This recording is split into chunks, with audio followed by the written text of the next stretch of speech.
Nós estaremos orando pela mensagem, mas antes disso eu gostaria de dizer algo para a igreja, no sentido de que ontem eu estive em São Paulo assistindo uma peça teatral chamada Rua Azusa. Quem já ouviu falar? Levante sua mão. Algumas pessoas já ouviram falar. Quem já assistiu aqui? Não, né? Eu gostaria de desafiar os irmãos, quem puder, vão assistir essa peça. Ela tem duração de 3 horas, então vá para ficar um bom tempinho sentado. Mas eu falo para você que você vai sair de lá outra pessoa. É uma história muito impactante, que conta o movimento do surgimento do avivamento nos Estados Unidos, meio à segregação racial, que era muito forte. Então, eles tratam muito dessa questão da segregação entre os cristãos. De tão feio que é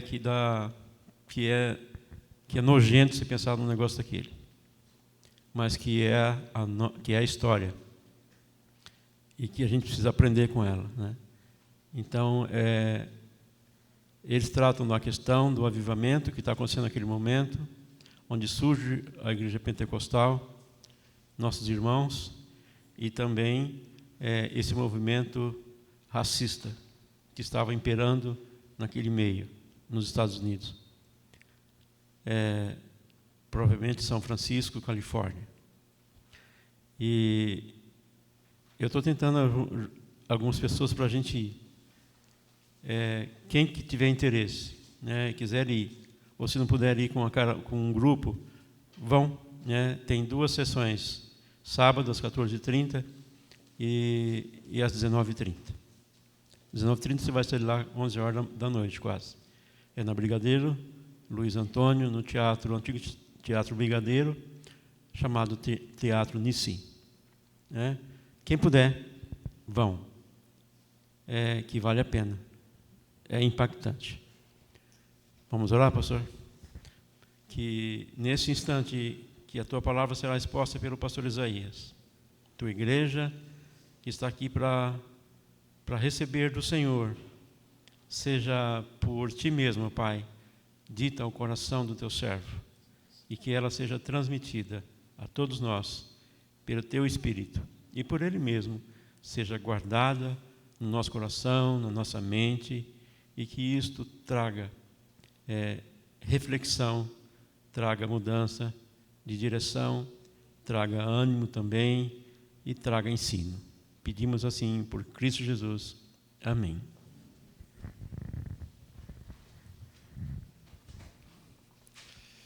Essa história, só dizendo o nome, trata-se da história de um pastor chamado William Seymour.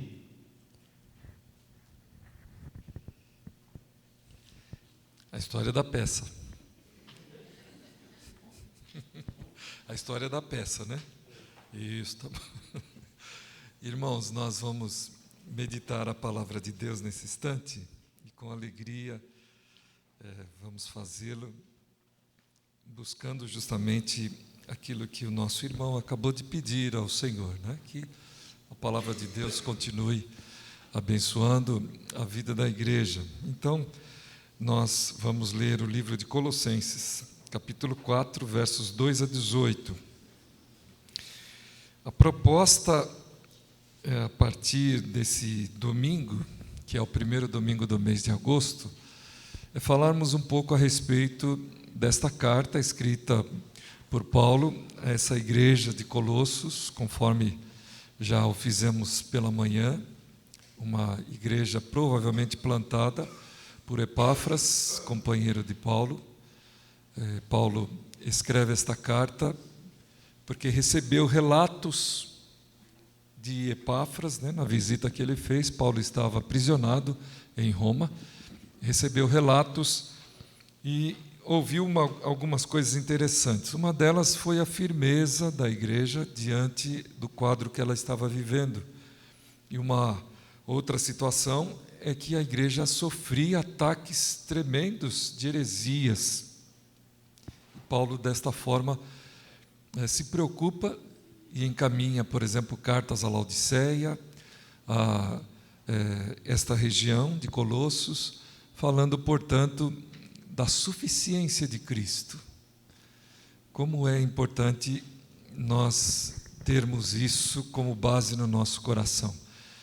Por certo, a história teria sido outra se assim o fosse. Como o Narciso estava falando bastante a respeito desses desvios na história, se Jesus fosse, tanto na igreja como fora, a suficiência, aquilo que satisfaz, aquilo que é o bastante. E Paulo então se preocupa com isso, escrevendo a estes irmãos em Colossos. Vamos meditar nesse último capítulo, porque ele também fala a respeito de relacionamentos necessários. Então, capítulo 4, versos de 2 a 18. Podem abrir e acompanhe na sua Bíblia e ouça o que vamos ler. Continuem a orar, vigiando em oração com ação de graças. Ao mesmo tempo, orem também por nós, para que Deus nos abra uma porta à palavra, a fim de falarmos do mistério de Cristo, pelo qual também estou algemado. Orem para que eu torne esse mistério conhecido, como me cumpre fazer. Sejam sábios no modo de agir com os que são de fora e aproveitem bem o tempo. Que a palavra dita por vocês seja sempre agradável, temperada com sal, para que saibam como devem responder a cada um. Quanto à minha situação, Tíquico, irmão amado, fiel ministro e conservo no Senhor, lhes dará todas as informações.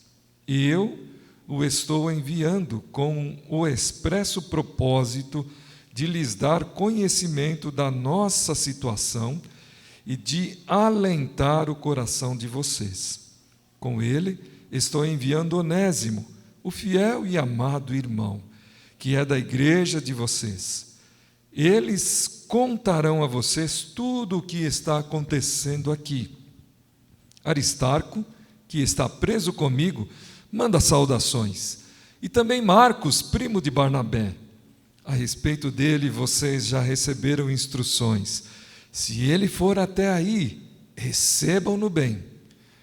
Também Jesus, conhecido por justo, manda saudações. Estes são os únicos da circuncisão que cooperam pessoalmente comigo pelo reino de Deus. Eles têm sido o meu consolo. Epáfras, que é da igreja de vocês, manda saudações. Ele é um servo de Cristo Jesus, que está sempre lutando por vocês em oração, para que vocês se conservem maduros e plenamente convictos em toda a vontade de Deus. E posso testemunhar a respeito de Epáfras, de que muito se empenha por vocês, pelos de Laodiceia e pelos de Herápolis. Lucas, o médico amado, e também Damas, mandam saudações. Saúdem os irmãos de Laodiceia, bem como Ninfa e a igreja que se reúne na casa dela. E depois que esta carta tiver sido lida entre vocês, façam com que seja lida também na igreja dos Laodicenses. E vocês leiam também a carta que vier de Laodiceia e digam a Arquipo: atente para o ministério que você recebeu no Senhor, cumprindo bem a sua tarefa. A saudação é de próprio punho, Paulo. Lembrem-se das minhas algemas. A graça esteja com vocês. É uma carta que termina desta maneira. Veja, uma bênção bem simples, bem reduzida, mas que conclui um projeto inteiro, um projeto imenso.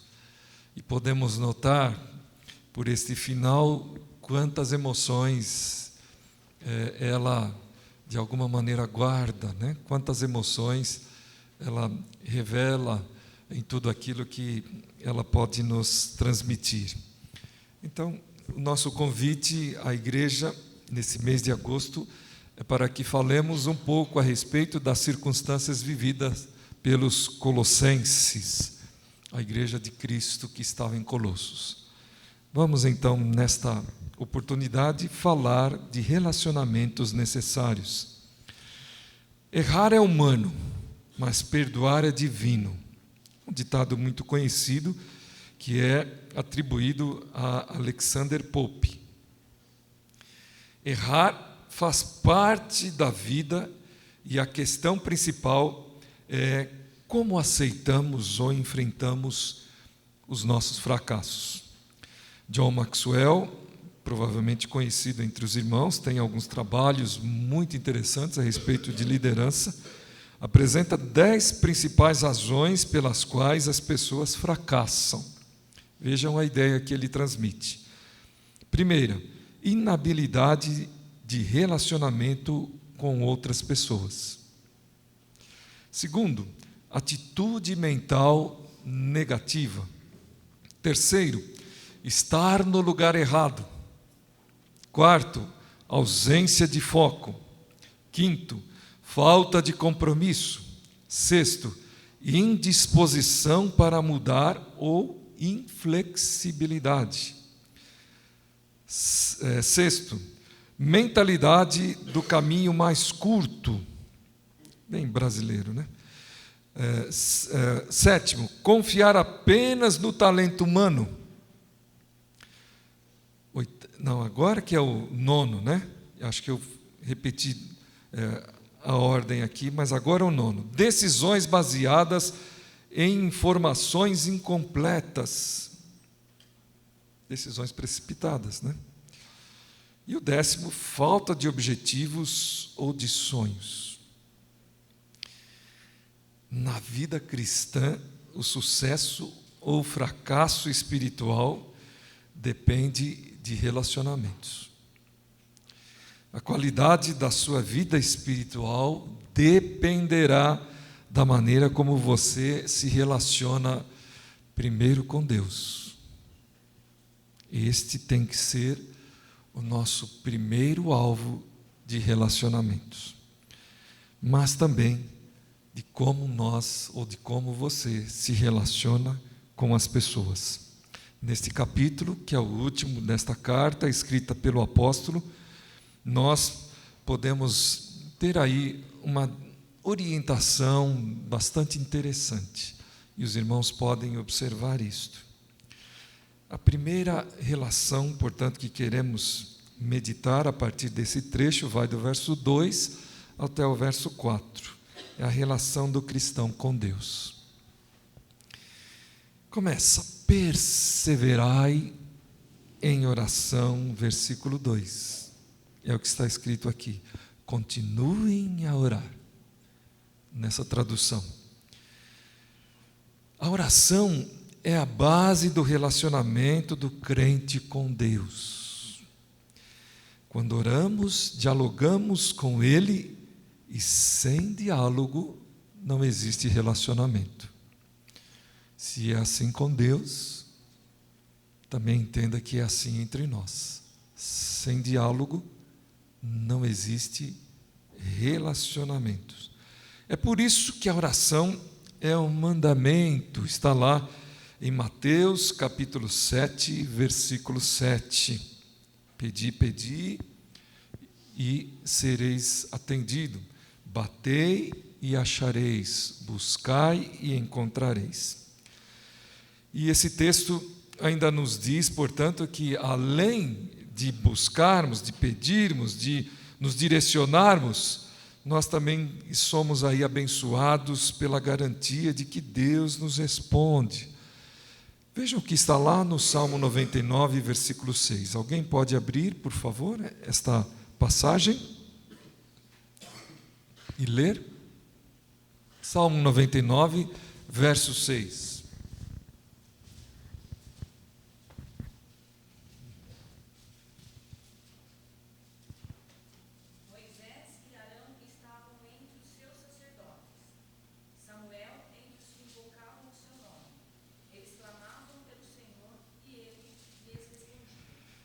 Isso, ele está dizendo que havia sacerdotes e havia outros que não necessariamente eram sacerdotes. Em outras palavras, ele procura destacar, queridos irmãos, que embora exista aqueles que são e têm responsabilidades específicas, necessariamente Deus age e responde, não só através, portanto, por exemplo, de uma estruturação eclesiástica ou de uma estruturação religiosa, como está presente aí no texto. Ele fala de uma classe sacerdotal, mas fala de alguém que não fazia parte dela.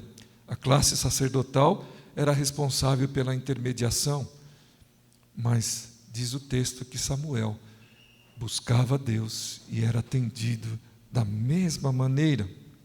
Então, nós podemos observar que a oração estabelece esse relacionamento que se desenvolve entre nós e o nosso Deus. Nesse texto, Paulo diz que devemos orar pelo menos de 3 maneiras. A primeira que ele cita está no versículo 2 é com insistência, com perseverança. E perseverar, segundo o texto, significa pegar-se, ocupar-se ativamente de, indicando, portanto, a ideia da paciência, da persistência, conforme nós aprendemos na história que Jesus contou a respeito de uma senhora que foi às portas de um juiz pedindo insistentemente que ele julgasse a sua causa. Está lá em Lucas capítulo 18, versículo 1. É orar sem esmorecer, é orar sem desanimar, embora Deus muitas vezes pareça não responder. Uma outra maneira que esse texto nos orienta é a vigilância. A palavra vigiando aponta para o espírito de alerta que todo crente deve ter quando está orando. Marcos 13, versículo 35, 1 Pedro, capítulo 5, versículo 8, nos fazem também compreender a necessidade desta vigilância. Veja o que nos diz, versículo 8 de 1 Pedro 5, sejam sóbrios e vigilantes. O inimigo de vocês, o diabo, anda em derredor, como um leão que ruge, procurando alguém para devorar. Sede sóbrios e vigilantes. E tenham em mente que esta é uma ação desenvolvida pelo diabo, por Satanás. E esta vigilância deve ser, portanto, um instrumento que nós devamos praticar para poder não sermos tragados. Diz o texto, procurando alguém a quem possa tragar. Vigiar é não dormir. Vigiar é não ter preguiça de falar com Deus. Jesus, repetidas vezes, nos exorta a vigiar e orar para que não caiamos em tentação. É interessante como é a língua portuguesa, né? O que você entende quando esse texto diz vigie e ore para que você não caia em tentação? O que você entende? Será que você entende que é vigie e ore para que você jamais seja tentado? Ou é vigie e ore para que, apesar da tentação, você não sucumba, você não se submeta, você não seja tragado, não seja levado por ela? Essa, portanto, é a ideia mais coerente com a proposta de Jesus. Porque a tentação virá. Porque nós não somos superiores a Jesus. E ele foi tentado. Mas ele não caiu. Ele não sucumbiu. Ele não tropeçou. Antes ele se manteve firme.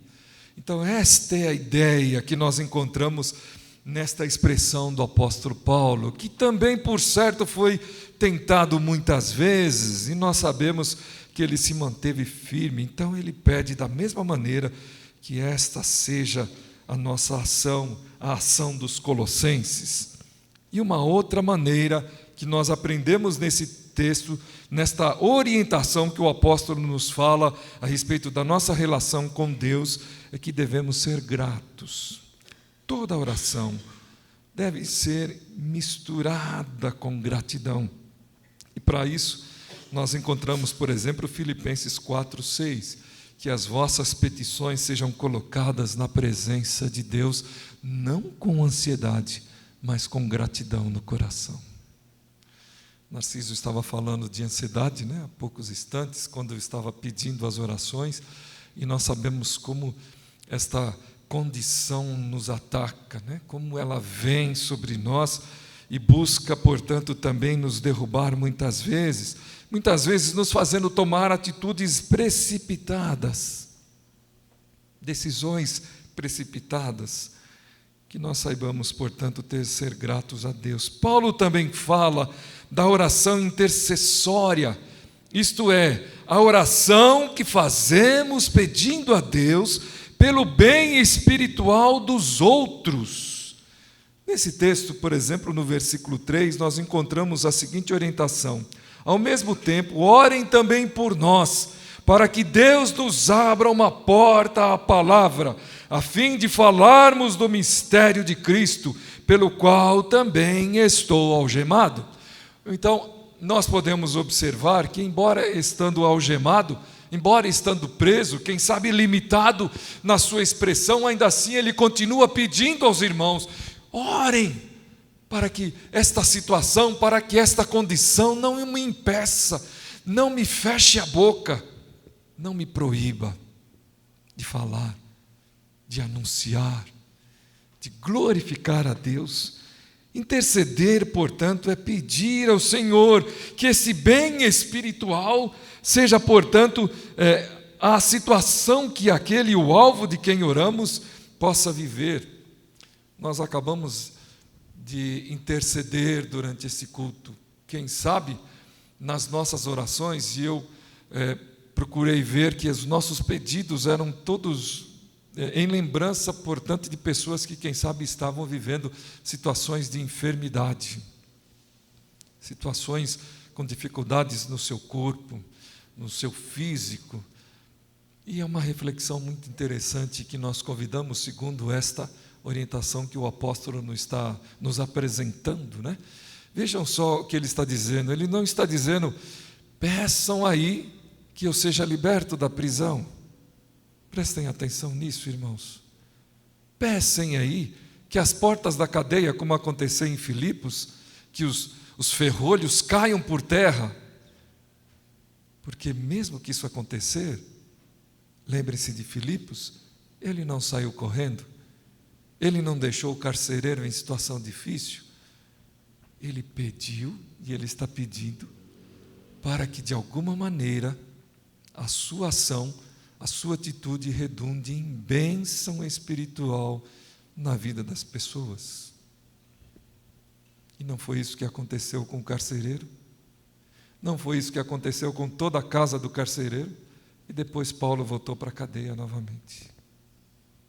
Então, nós estamos orando aqui pelos nossos irmãos, intercedendo uns pelos outros. Irmãos, que bênçãos espirituais venham sobre as vidas destas pessoas a quem nos procuram, essas pessoas que nos procuram, quem sabe contando para nós a sua dor, a sua enfermidade, que nós saibamos pedir a Deus: Senhor, retorne a ela com bênçãos de Ti. Mesmo que não seja aquilo que é a nossa expectativa primeira, mesmo que não seja o nosso primeiro interesse, ou até, quem sabe, o primeiro interesse destas pessoas, Senhor, redobre sobre esta vida as Tuas bênçãos espirituais, sejam da maneira como o Senhor quiser responder estas orações. Então é assim, vejam, com perseverança, com vigilância, com gratidão no nosso coração, assim nós estaremos desenvolvendo uma vida de relacionamentos com Deus, uma vida de relacionamento com o Senhor. A oração, portanto, é um meio de graça disponível ao cristão para alimentar o seu relacionamento com Deus. Então, que isso aconteça, e eu não estou convocando aqui os irmãos para que participem de todas as atividades que esta igreja promove para nós orarmos. Não é isto que nós gostaríamos. Se for assim, é bom, né? Os irmãos que trabalham com intercessão, é ótimo, seria ótimo se nós pudéssemos assim. Mas mesmo que isso não puder acontecer, não deixe de ter uma vida de oração. Não deixe de ter um relacionamento fortificado com Deus a partir da oração. Envolva-se com Ele, converse com Ele, não tenha preguiça, fale com Deus. Mas também Paulo, nos versos 5 e 6, nos ajuda a compreender a nossa relação com o mundo. Versos 5 e 6, sejam sábios no modo de agir com os que são de fora e aproveitem bem o tempo, que a palavra dita por você seja sempre agradável, temperada com sal, para que saibam como devem responder a cada um. Vamos começar pelo fim? Temos respondido bem a cada um? Temos respondido bem àqueles que são de fora? As pessoas que são de fora podem nos procurar e entender que nós vamos ter sempre uma palavra, voltando para o começo do versículo, de sabedoria. Então, esta é uma orientação que ele nos traz. Todo cristão deve viver sabiamente entre os incrédulos. Paulo fala do relacionamento do cristão com as pessoas que estão fora, que são de fora. Esta expressão é equivalente ao termo rabínico, que denotava aqueles que pertenciam a outras religiões, e é usado aqui para denotar aqueles que são cristãos. O apóstolo então dá 3 conselhos nesse texto: portai-vos com sabedoria, andai como Deus manda. Todo cristão deve se preocupar com o seu testemunho, pois a vida fala mais alto do que as palavras. Mateus capítulo 5, versos 13 a 16, nos recomendam um comportamento muito importante, porque Jesus está dizendo para nós, para os seus discípulos: vós sois o sal da terra, vós sois a luz do mundo. Então, que o vosso testemunho prevaleça, que ele esteja presente, que ele esteja sempre manifestando, portanto, o doce perfume de Cristo a partir da sua vida. Que cada um de nós sejamos, portanto, vaso para que o perfume de Cristo seja exalado entre os incrédulos. Um estilo de vida pautada em ética, pautada na ética cristã, de acordo com os mandamentos do Senhor e de acordo com a sua nova vida em Cristo Jesus. Uma outra orientação: aproveitai as oportunidades. Significa remir o tempo, remindo o tempo ou tirando proveito de toda oportunidade. Efésios 5,16, para falar do Evangelho, para mostrar o Evangelho, para testemunhar a nova vida que você tem em Cristo Jesus. E uma terceira recomendação: fale de maneira graciosa.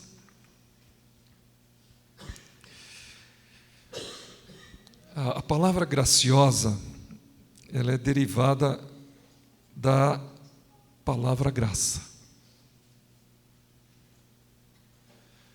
Quando nós falamos graciosamente, a primeira ideia que a gente tem é que a gente não é bruto, que a gente está falando delicadamente, que a gente está falando com educação, que a gente está falando de tal maneira que a pessoa tenha prazer em nos ouvir. Então, muitas vezes o nosso sentido praticamente está atrelado a essa qualidade deste termo gracioso. Mas nós não podemos perder de vista que a palavra gracioso, que vem de graça, tem um sentido muito amplo na nossa compreensão espiritual. Nós compreendemos, por exemplo, que quando nós falamos com graça, nós estamos aventando a possibilidade de falar com alguém que nos ofendeu. Isto é também falar com graça, falar graciosamente. É não imputar sobre a pessoa, portanto, o peso do seu erro. É não considerar a pessoa a partir do seu erro. Não existe, queridos irmãos, histórias até entre famílias em que nós ficamos sem falar com alguém anos e anos, porque nós nos sentimos às vezes ofendidos por uma palavrinha que foi dita, que foi colocada, talvez num momento inapropriado, talvez numa hora que nós não estávamos prontos para ouvir. Não é assim. O texto está nos chamando, portanto, a termos uma postura diferente. Seja gracioso, como Deus é com você, como a graça veio até você. Tenha também essa postura. E quando se está falando com relacionamento, portanto, com pessoas incrédulas, vejam como isso tem todo valor e todo sentido, porque muitas vezes nós não queremos isso, nós não queremos conversar com o incrédulo, porque ele tem pensamentos, ele tem ideias, ele tem direcionamentos muito distantes dos nossos, e nós não queremos, portanto, nos chatear, às vezes, com este contato. E o que o apóstolo está dizendo, vamos ler novamente 5 e 6, sejam sábios no modo de agir com os que são de fora, e aproveitem bem o tempo, vejam bem, aproveitem a oportunidade, esta oportunidade, creia no seu coração, que ela não acontece ao acaso, como se fosse um jogo de loteria, é Deus quem está dando a você, porque o Senhor controla a história. E perceba, portanto, que se você está tendo a oportunidade de se relacionar com aquele que é de fora, haja graciosamente. Mostre aquilo que talvez a sua vontade própria, o seu interesse natural, humano, não desejava, não desejaria mostrar. Por isso é tão significativo, especialmente esse mês de agosto, né, que nós estamos aí nos propondo a levar sopa para bairros carentes da nossa cidade. Como isto faz toda a diferença, nós nos preocuparmos em agir sabiamente com os que são de fora. Como isso faz toda a diferença. Então, desta maneira, o objetivo da fala é responder adequadamente à pessoa que não é convertida. Todo cristão deve responder com mansidão, sabedoria, àqueles que questionam o seu interesse pelo Evangelho. Então nós devemos estar prontos a responder àqueles que querem saber a razão da nossa fé. O apóstolo Pedro, escrevendo a sua primeira carta, capítulo 3, versículo 15, diz o seguinte: santifiquem a Cristo no seu coração. E esta orientação que ele dá é da seguinte maneira: santifiquem a Cristo como Senhor, aquele que manda, portanto, na sua palavra, na sua voz, na sua boca, nos seus lábios, na sua língua.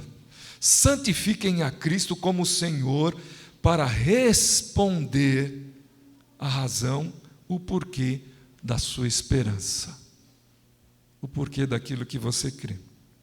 E por fim, a relação entre os líderes, que é bem citado aqui, mas não descartamos do verso 7 a 18, a relação entre nós, o povo de Deus. Paulo mantinha muitos relacionamentos. Isso explica em parte o sucesso do seu trabalho, do seu ministério. No final da carta, ele cita vários dos seus companheiros de lutas e cada um nos ilustra um princípio de liderança. Então nós vamos começar aqui falando dos princípios. Vejam bem, com Tíquico, versículos 4 e 7. Princípio, confiança é a base de qualquer relacionamento. Tíquico era um grande companheiro, irmão amado e fiel ministro, homem de confiança e integridade, conforme Atos 20, versículo 4. Recebeu 2 encargos: dar notícias e consolar os colossenses. Versículo 8 do capítulo 4, está aí que nós lemos. Eu estou enviando com o expresso propósito de lhes dar conhecimento da nossa situação e de alentar o coração de vocês. Tíquico. Onésimo. Princípio, um fracasso não deve gerar pessoas fracassadas. Um fracasso não deve gerar pessoas fracassadas. Por quê? Onésimo era escravo. Ele vivia essa condição social nos seus dias. E na sua carta a Filemão, Paulo diz que Onésimo deixou de ser uma pessoa inútil e passou a ser uma pessoa muito útil, não só a Deus, mas a ele também, após a sua conversão. Tornou-se um irmão fiel e amado, útil a Deus e a todos os irmãos. Aristarcos, Marcos e Jesus justo. Colossenses 4, 10 a 11. Princípio, quando ajudamos os outros, estamos nos ajudando. Vejam aí, versículos 4, 10 a 11. No finalzinho, versículo de número 11, Paulo diz o seguinte a respeito desses 3 irmãos. Estes são os únicos da circuncisão, portanto eram judeus, que cooperam pessoalmente comigo pelo reino de Deus. Eles têm sido o meu consolo. Vejam então, esses 3 nomes indicam que Paulo tinha 3 judeus como seus colaboradores. Aristarco foi companheiro de viagem, Atos 19 e 29. Portador da oferta para os pobres da Judéia, Atos 20, verso 4. Marcos é o autor do 2º evangelho, primo de Barnabé. É verdade que Marcos, em determinado momento, foi a razão de Paulo se separar de Barnabé, né? Mas, no fim da história entre eles, Paulo era agradecido, portanto, pela obra desenvolvida por Marcos. E vejam só que beleza, ele nos trouxe, provavelmente, o primeiro escrito a respeito da vida de Jesus Cristo, que é o livro de Marcos, o Evangelho de Marcos. Então, vejam só. E a respeito de Jesus o justo, nos diz o texto poucas informações, a não ser isso que Paulo está dizendo, que ele era um cooperador, mas um judeu convertido. Epáfras, Colossenses 4, 12 a 13. Princípio, as pessoas estão interessadas em quem se interessa por elas. Isso é uma verdade muito conhecida nossa, né? As pessoas se interessam por quem se interessam por elas. Isso é quase que uma situação natural. Ele era um plantador de igrejas, Colossos, Laodiceia, como dissemos, e Hierápolis, provavelmente todas plantadas por ele. Era um homem de coração, de oração, que se preocupava com os outros, e Paulo está dizendo aí o quanto ele se empenhava. Veja lá no versículo 13: eu sou testemunha de que Epáfras muito se empenha por vocês, pelos laodicenses, pelos de Hierápolis também. Então, nós podemos ver aí essa cooperação desse servo de Deus. Lucas 4,14. Princípio, nos melhores relacionamentos, a alegria de estar junto é o suficiente.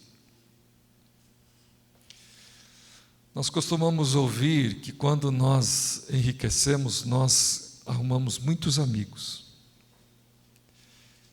Isto não acontece, por exemplo, quando o contrário é verdade, né? Quando nós empobrecemos. Mas o que Paulo quer falar para nós a respeito da sua relação com Lucas é que valia muito mais a companhia deles e estarem juntos na obra do Senhor do que, por exemplo, o que ele poderia lhe render como retorno à sua ação, à sua profissão. O que era Lucas, irmãos? Exatamente. Ele deixou o seu consultório para servir a Deus no ministério do apóstolo Paulo. Então, que Deus assim nos permita também termos amigos que simplesmente queiram ter esta comunhão conosco, independente de qualquer coisa, mas de estarmos servindo juntos ao Senhor. E Demas, capítulo 4, versículo 14. O que vocês já ouviram de Demas? Um colaborador que abandonou a Paulo por amor ao mundo, segundo a carta que Paulo escreve, a segunda carta a Timóteo, capítulo 4, versículo 10. E o princípio é que pessoas magoadas são as que mais magoam as outras. Pessoas magoadas são as que mais magoam as outras. Vira aquele amargor de vida, né? Onde, como diz o Salmo, um abismo chama outro abismo. Então é muito importante que aquilo que Demas pode proporcionar a nós na sua relação com Paulo nos chame a atenção e nos faça acender essa luzinha do alerta. Não deixemos que a mágoa atrapalhe as nossas relações. O último amigo citado aqui, capítulo 4, 17, é Arquipo. Ao passar um momento de crise no seu ministério, ele recebe um recado encorajador, que está lá no versículo 17, que eu peço aos irmãos que leiam aí. E digam a Arquipo: atente para o ministério que você recebeu no Senhor, cumprindo bem a sua tarefa. Encorajar, portanto, os nossos irmãos no seu chamado também é algo que relata, portanto, um desejo de relacionamento que nós temos uns com os outros. E nós aprendemos isso com esta instrução do apóstolo Paulo. Antes que nós lastimemos ou reclamemos ou julguemos os nossos irmãos que estão passando por luta e dificuldade, que nós possamos encorajá-los, lembrando-os que eles são úteis ao reino de Deus, como diz aqui o texto. Lembre-se, Arquipo, atente para o ministério que você recebeu do Senhor. Não foi de homens, mas foi do Senhor. Cumpre bem, portanto, a sua tarefa. Para terminarmos, irmãos, aprendemos que muitas pessoas fracassam por inabilidade com outras. Aprendemos que as orações devem ser feitas com perseverança, vigilância e gratidão. Aprendemos que a oração abre portas e capacita-nos para o trabalho. Aprendemos que precisamos nos relacionar bem com as pessoas que não são crentes. Aprendemos que a nossa maneira de agir atrai pessoas. Precisamos discernir o tempo e a melhor maneira de responder aos questionamentos da nossa fé. Não podemos, pois, separar o trabalho da liderança dos relacionamentos com as pessoas. Ninguém, irmãos, consegue realizar um trabalho eficiente sem a ajuda de uma equipe, sem a ajuda de um povo, sem a ajuda de um grupo. Basta ver o que aconteceu. Talvez por isso que a Priscila está aí meio com a pressão modificada, né? Ela estava tremendo na sexta-feira, mas ela ficou encantada com aquilo que pôde acontecer, com o trabalho que ela se propôs, porque a Rosângela falou para ela: você vai liderar um grupo na sexta-feira. Que responsabilidade é isto? Então é preciso que nós tenhamos amigos, que nós tenhamos equipe, que nós sejamos um corpo. A Jaqueline veio, alguém falou aí que ela é o quê? Pé de quê? Pé de boi. A Jaqueline é o pé de boi, porque verdadeiramente ela deu uma mão danada para Priscila na sexta-feira. E ela nem estava na escala.